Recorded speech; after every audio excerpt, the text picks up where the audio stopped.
یعنی اگر وہ تمہارے ساتھ کوئی وعدے میں پنگا بازی نہیں کرتے تو تمہارا کوئی حق نہیں بنتا کہ تم ان کو جان بوجھ کر تنگ کرو یا عہد خلافی کرو. ٹھیک ہے.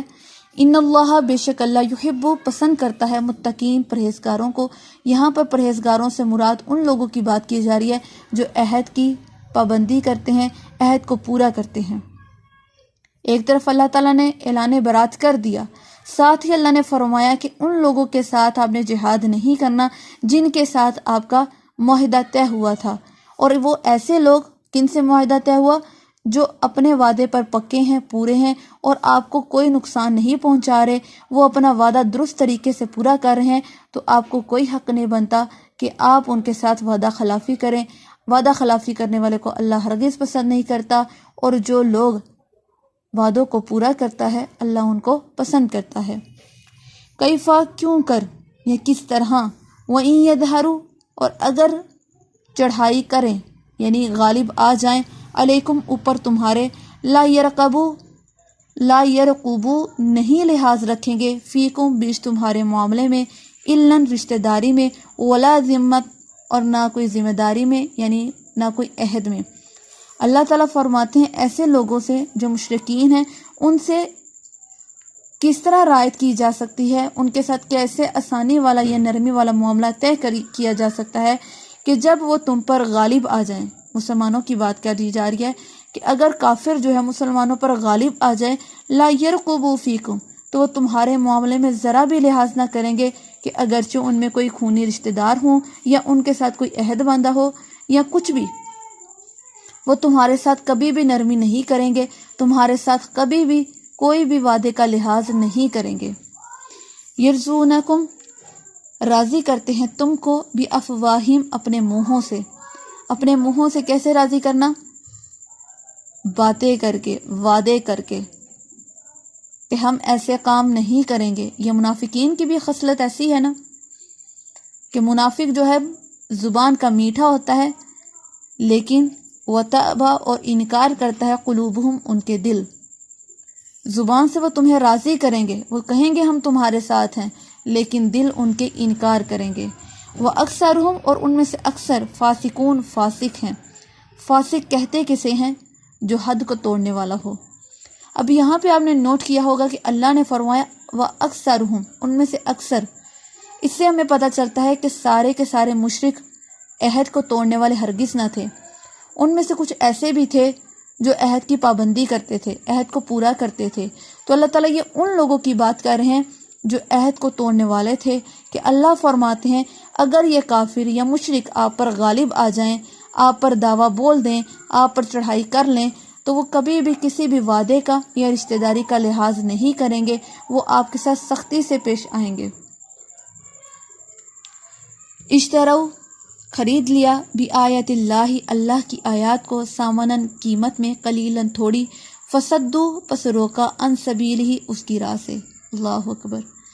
اللہ تعالیٰ فرماتے ہیں کہ یہ لوگ اتنے ظالم ایسے لوگ ہیں کہ جنہوں نے اللہ کی آیات کو تھوڑی قیمت میں، تھوڑی قیمت سے مراد اللہ کے نبی نے فرمایا کہ دنیا کا زیادہ بھی کم ہے اور آخرت کا کم بھی زیادہ ہے. کیوں زیادہ ہے؟ کیونکہ وہ ہمیشہ کے لیے ہے. اور دنیا کا کم کیوں ہے؟ کیونکہ وہ عارضی طور پر ہے.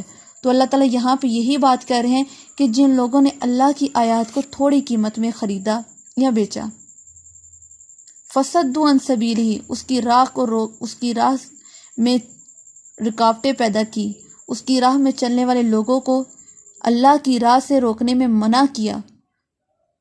تو اللہ تعالیٰ فرماتے ہیں ایسے شخص سے بڑا ظالم اور کون ہو سکتا ہے. ان لوگوں کو تو چاہیے تھا نا، جو یہود اور عیسائی تھے، ان کی کتابوں میں تو پہلے نبی کا ذکر تھا، قرآن کا ذکر تھا کہ آخری نبی آئیں گے، اور ان کو انتظار بھی تھا. لیکن کیا ہوا کہ جیسے ہی نبی کریم صلی اللہ علیہ وآلہ وسلم کا ظہور ہوا، ان لوگوں پر قوم پرستی چھا گئی کہ یہ قوم ہماری میں سے قوم میں سے نہیں آئے، تو یہ حسد کرنے لگے اور اللہ کے نبی کے ساتھ مخالفت شروع کر دی اور دین سے منہ موڑ لیا. تو اللہ تعالیٰ فرماتے ہیں انہم، بے شک وہ، ساء، برا ہے، ما کانوا، جو تھے، یعملون، عمل کرتے. اللہ اکبر. کون سا عمل؟ کہ دین کے بدلے دنیا کو خرید لیا، آخرت کے بدلے دنیا کو ترجیح دینے والے، بخشش کے بدلے گمراہی کو خرید لیا، گاٹے کا سودا کر لیا۔ اتنا برا اللہ تعالیٰ فرماتے ہیں انہوں نے اعمال کیے کہ اللہ تعالیٰ کی آیاتوں کو کم قیمت میں بیچ دیا۔ بیان سن کے آتے جو منافقین تھے وہ اللہ کے نبی کی مجلس میں بیٹھتے اور جو بات ان کی سمجھ میں آتی بعد میں باہر آ کے نو مسلم کے ذہنوں میں غلط ملت باتیں ان کے اندر داخل کرتے اور ان سے کہتے ہیں ہم تو صرف وہاں پہ اس لیے بیٹھے تھے تاکہ ہم دے سکیں کہ یہ نبی کیا کہتا ہے۔ اللہ اکبر۔ اللہ تعالیٰ ہمیں ایسی خصلتوں سے بچائے، نفاق کی بیماری سے بچائے جو اللہ تعالیٰ یہاں پہ بیان کر رہے ہیں۔ لا یرقبون، نہیں لحاظ رکھتے، فی مؤمنین، بیچ مومنوں کے بارے میں، یعنی مومن کے معاملات میں ذرا بھی لحاظ نہیں کرتے۔ کون؟ مشرکین مکہ۔ الاً، رشتہ داری میں، ولا ذمہ، اور نہ ذمہ داری میں یعنی عہد بندی میں۔ اللہ تعالیٰ فرماتے ہیں یہ اتنے ظالم لوگ ہیں کہ مومن کے معاملے میں تو یہ ذرا بھی لحاظ نہیں کرتے، مومن سے یہ کڑ کھاتے ہیں، مومن کو پسند نہیں کرتے، سخت نفرت کرتے ہیں، دلوں میں بغض پال رکھا ہوا ہے ان لوگوں نے۔ تو اللہ تعالیٰ فرماتے ہیں کہ ایسے لوگوں کے لیے اللہ تعالیٰ نے اعلان برات کر دیا۔ وَأُولَئِکَ، اور یہی لوگ ہیں، هُمُ الْمُعْتَدُونَ، حد سے بڑھنے والے، یہی وہ لوگ ہیں جنہوں نے اللہ کی حدوں کو توڑ دیا، حدوں کو پار کر گئے۔ تو اللہ تعالیٰ فرماتے ہیں کہ ان کے سامنے اعلان برات کر دیجئے۔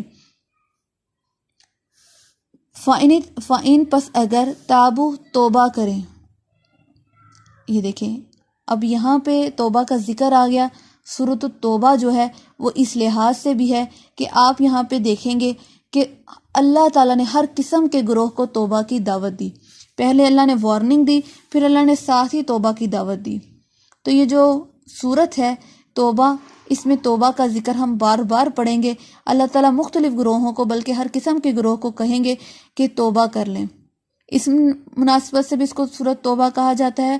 اور دوسرا یہ کہ اس میں جو بسم اللہ نہیں آئی، مفسرین کا کہنا یہ ہے کہ اس میں اللہ تعالیٰ کا غصہ شروع میں ہی اللہ تعالیٰ نے، جیسے براءۃ من اللہ یہ ہم نے شروع میں پڑھی، تو اللہ تعالیٰ کا غصہ شامل ہے، اس لیے بسم اللہ نہیں آئی۔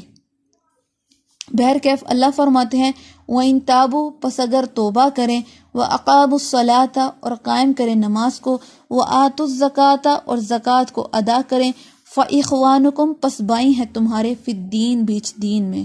اللہ اکبر۔ جب میں ایسی آیات پڑھتی ہوں تو مجھے لگتا ہے کہ میرے دین سے زیادہ خوبصورت دین کوئی نہیں ہے، اور الحمدللہ کہ اللہ نے مجھے مسلمان گھرانے میں پیدا کیا، مجھے مسلمان پیدا کیا، الحمدللہ۔ کہ اللہ فرماتے ہیں کہ اگر یہ مشرک، یہ کافر توبہ کر لیں۔ یہ مشرک اور کافر کون تھے؟ جنہوں نے 23 سال تک اللہ کے نبی کو اور مسلمانوں کو اذیتیں دیں، جنہوں نے اتنی زیادہ رکاوٹیں پیدا کی، دکھ دیے، اذیتیں دی، ہر قسم کی مشکلات پیدا کی۔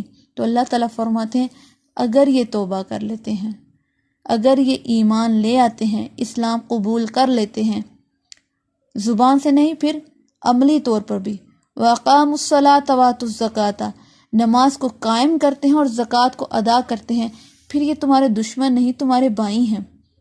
جیسے ہی یہ دین میں داخل ہوئے، ان کی تمام پچھلی غلطیاں، کوتاہی، جتنے بھی انہوں نے گناہ کیے تھے، اللہ نے سب کو مٹا دیا۔ ہے کوئی ایسا دین کہ جو کہے کہ ہمارے دین میں شامل ہو جاؤ تو تمہارے پچھلے تمام گناہ معاف کر دیے جائیں گے؟ کوئی دین نہیں سوائے اسلام کے، کہ جس دین میں اللہ نے فرمایا کہ اگر کوئی کافر مشرک دین اسلام قبول کرتا ہے تو اس کے پچھلی زندگی کے تمام گناہوں کو اللہ معاف کر دیتا ہے، اور اس کو ایسا کر دیتا ہے جیسے وہ ابھی ماں کے پیٹ سے پیدا ہوا ہو۔ وَنُفَصِّلُ، اور تفصیل سے آیاتی، وَنُفَصِّلُ الْآيَاتِ، اور تفصیل سے بیان کرتے ہیں نشانیاں، یعنی کھول کھول کر اپنی نشانی کو بیان کر رہے ہیں، لِقَوْمٍ، اس قوم کے لیے، يَعْلَمُونَ، جو جانتی ہے، جو علم رکھتی ہے۔ پہلے ہم نے آیت میں پڑھا اللہ تعالیٰ فرماتے ہیں لا يعلمون، جو نہیں جانتی، جو نہیں جانتی اس کو دین کا سبق دو، اس کو دین کی طرف لاؤ۔ اب یہ ان کی بات کی جا رہی ہے جو دین کو تھوڑا بہت جانتے ہیں، اس کو مزید سمجھانے کے لیے اللہ تعالیٰ کھول کھول کر اپنی آیات کو بیان کر رہے ہیں تاکہ انسان کو کسی بھی لمحے میں مشکل کا سامنا نہ کرنا پڑے۔ اگر وہ کہیں پہ پھنس جاتا ہے، اگر کوئی ایسے گناہ کر بیٹھتا ہے تو اللہ فرماتے ہیں وَإِن تَابُوا، بس اگر توبہ کر لے، اپنی اصلاح کر لے، اس گناہ سے معافی مانگ لے اور کہہ دے اللہ آج کے بعد ایسا کام نہیں کروں گا، تو میرا رب کہتا ہے کہ میں اس گناہ کو مٹا دیتا ہوں اور جتنے بھی اس نے پچھلے گناہ کیے ہوتے ہیں سب کو معاف کر دیتا ہوں۔ اللہ اکبر۔ ہمارا اللہ تو ہم سے اتنی محبت کرتے ہیں کہ بہانے ڈھونڈتے ہیں کہ میرا بندہ میری طرف آئے تو صحیح میں اس کے لیے جگہ جگہ آسانیاں رکھوں، لیکن ہم کیا کرتے ہیں؟ ہم اس قرآن سے اور اللہ کی محبت سے بہت ہی دور چلے گئے۔ جب ہم نے اس قرآن کو پیچھے ڈال دیا، ہماری زندگی مشکل ہو گئی، ہم پر یہ عذاب نازل ہوتے گئے، کبھی مہنگائی کا، کبھی بیماریوں کا، یہ عذاب ہی ہیں۔